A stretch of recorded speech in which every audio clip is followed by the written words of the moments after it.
Hi everybody, I'm Dr. Lisa Erickson, and today we're going to focus on the wrist.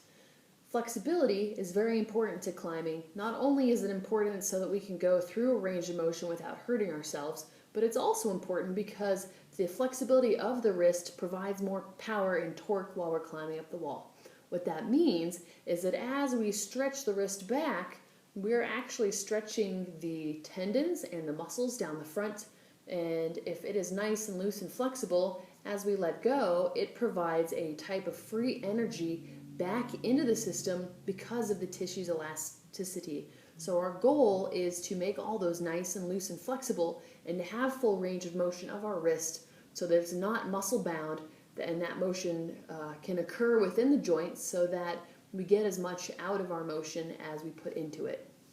If you have a tight wrist and you don't have any range of motion in it, you're probably recreating force and strain through that wrist every time you use it. And so the goal of having this elastic free energy that comes back into the system is something we can use to not only make you a better climber, decrease your stress on that area, but your endurance is going to go through the roof. So first, let's evaluate the wrist. The joint of the wrist needs to be nice and flexible, so you should be able to bend it all the way to 90. Some people can go past, some people can't go as far, but we want it to be nice and stretchy so that we can have a really good flexibility out of that area. And then coming the other direction, we want to be able to bring that wrist into extension. So this test here kind of shows me it's a little bit tight in that avenue. And then as I bring it down, we want to make sure, comparing left and right, that one wrist is not more flexible than the other. If you have an injured side, it can very well be that that wrist is tight. It could have caused your injury, or it could be the result of your injury, but evaluating this nonetheless will let us know where we need to start with your care. So evaluating both sides, making sure we have good flexibility. So mine is better than most because I work on it. And then also a side-to-side flexibility of the wrist. So motion this way as well as motion this way. So I can actually go further than the average person with my flexibility this way. If you can even come to there, that's pretty good. And anything further than that is a bonus. Just as an aside, if you're able to do all kinds of motion with your wrist and you're really quite flexible, that does predispose you to more injuries of the joint. And we do really need to focus on stability and watching how we use our joints to ensure that they are not placed under abnormal wear and tear or with a position that could irritate them or injure them and make them worse. So for those of us that don't have that much flexibility out of our wrist, there are many different options and avenues for attacking this. One of my most favorites is a band, a stretchy band, and I have it here. This one is from Rock Tape, and then there are other types of these bands. It's like a thick, firm rubber, and this one is from Rogue Fitness. So the bigger and the thicker of the bands, the more for a larger region. So something this big would be more for mobilizing my hip and stretching out those joints, and something that is small, this would be great for a shoulder, or it would also be great for a wrist, but we do need to make sure that we don't over apply pressure into these joints. So what we're going to be doing is using these tools to pull us into joint motion. So first we're going to go hunting for areas of missing motion, and then we're going to work on those areas to ensure that those regions have the best flexibility. If you feel any pain with any of this, or you have a pre-existing injury, please check in with your local doc to ensure that we're not making your injury worse.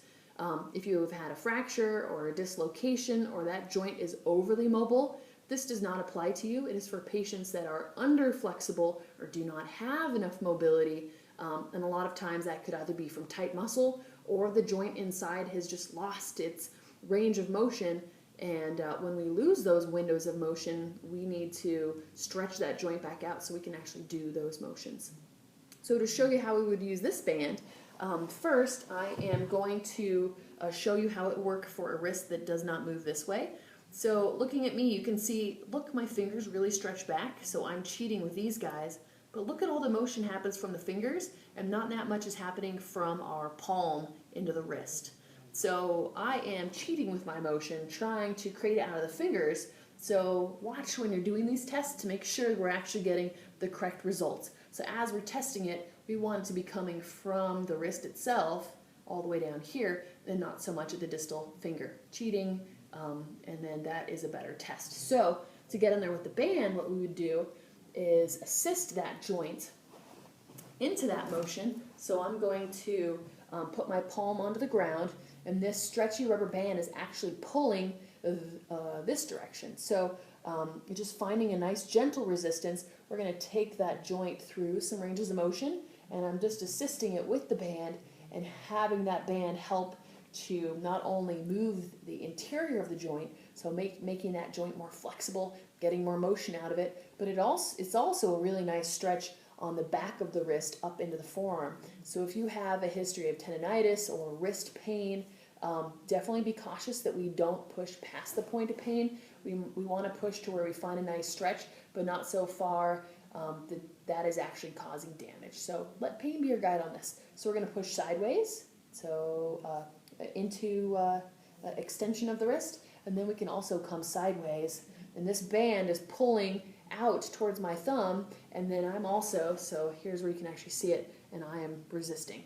So I've got one hand on the ground, and it's very important when you're doing this to support yourself. If you feel like, if your body feels like it's unstable, it's going to recruit more muscles to protect it and guard it. So we could very well be not making as much forward progress as if we just use the other hand to stabilize. So with all these, we want 3 points of contact. So we either have both feet on the ground and one hand, or if you're working into the hip, we have both feet on the ground, and if your hand can't reach, then I want you to use a post or a pole or something to lean on, or even holding onto a chair.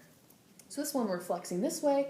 We're going to come rotationally, kind of a clock method, and we're going to check out our wrist and ensure that there's not one area that's missing more motion than the other. So as I rotate out into the side with this and I'm pressing, I'm noticing that my wrist doesn't have that much motion in that direction. So that's perfect. That's kind of where we can focus on. So just gently applying pressure on it, and what it's doing is it is stretching out the joints in that area, because our wrist is just not one bone on another. There's actually many little carpals in that area, and so we're actually affecting all of those joints and not just one. So there's one stretch for us. Another stretch would be to get into that wrist and to pull it axially away from us, so we can wrap the band around the back of the wrist, and then we can just fold it over the front, so a nice little X shape on the wrist, and then relaxing into it, we can just lean back, and that is going to stretch deep into the wrist joints and kind of distract those. So pulling those apart is pulling in new nutrition, new blood flow, and the more that you can relax into it, but if you drop your palm down, see how the band comes untangled, so you can either twist the band up so that it doesn't do that, and that might work better for you so that your hand can relax into it and have that band not come off. But there's a variety of ways to get in and mobilize and make your joints flexible without having to have someone always assisting you. So we're really trying to take this from an in-office thing to handing you the reins, teaching you how to do your own home care so that we can mobilize these things. So that is for the wrist. So we worked extension, we worked side motions left and right, and then we also worked axial distraction. And that is a perfect way to get you started on some wrist flexibility. And then afterwards, definitely check that joint and see. I'm feeling, well, actually you can see it on the screen, but I'm feeling like my left wrist is much more flexible than my right one now. I'm not nearly feeling the pressure I'm feeling on this one as I push it down into end range. So the goal with this is to do a pre-test, see where you're at, try your mobility tools. In this case, I used the Rogue Fitness Band. I used the Rock Tape, has a rock band. I used those. They're both available on their websites or anywhere on Amazon. And then afterwards, I did a post-test to see how those tools affected my body. For me, I had a good response. I didn't have increased spasm. I didn't have increased pain. And that area feels a whole lot more flexible now and open, and it feels like there's more space within those joints. So for me, excellent for my body to do that. For someone that had more pain, or it created a tight area where things are guarding and protecting, you might have an injury in that joint that needs some medical attention. But most patients can really benefit, especially climbers, from having nice, loose, flexible wrists so we can climb without abnormal wear and tear and to be able to get the most out of our bodies. I hope that helps. Have a great day.